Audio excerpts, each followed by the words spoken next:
Hey there guys, Aaron C coming at you again today with another lesson. So, today what are we going to do? Well, let's do a little jazz lesson today. Now this is going to be more for the intermediate to advanced crowd, okay? If you're a beginner, this might be a little much for you, but please hang out with us. And if you learn something great that wants to challenge you, bring you to the next level, hey, we're all about it.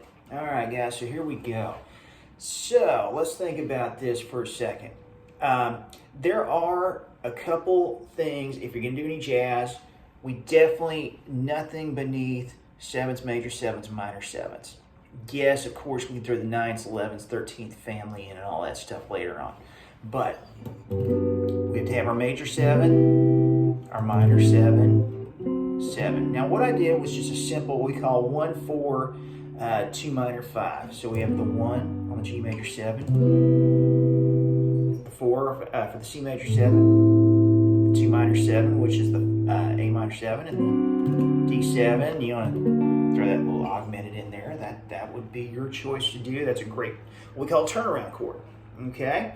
Okay? We want to kind of do the comp changes.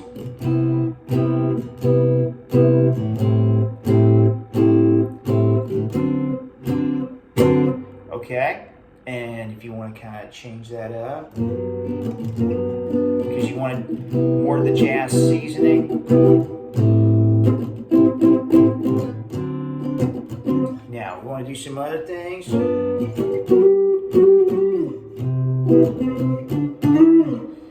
Let's work through the octaves in. That's another great jazz seasoning because you're not having to find necessarily a scale or a big pattern to kind of throw in there if you need something. Okay? And that is another thing I want to get to when you're soloing more into jazz is you want to have more of that sliding, even if it's a single note. Okay? Okay, and so forth, okay? Is most of your traditional jazz players will slide as opposed to bending, which you hear more in a lot more rock, country, blues, etc. Okay? So those are things that we want to keep in mind there. Okay? Now, if you want to work in the major 9s, okay, minor 9s, okay, dominant 9s, so forth, that is your choice as well. Your more advanced jazz players have a tendency to kind of go a little more what we call dissonance, okay? For those of y'all new to that word, we have consonance and dissonance as our main forms of sound. Consonance is basically what blends and sounds good. Dissonance is what clashes, okay? So if you hear those words, that's basically all that is. They're not big fancy words that you have to find a dictionary for. So anyways, so those are just some simple little things for a simple jazz guitar lesson.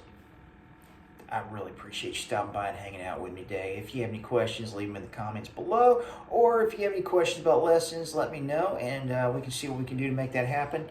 See you soon.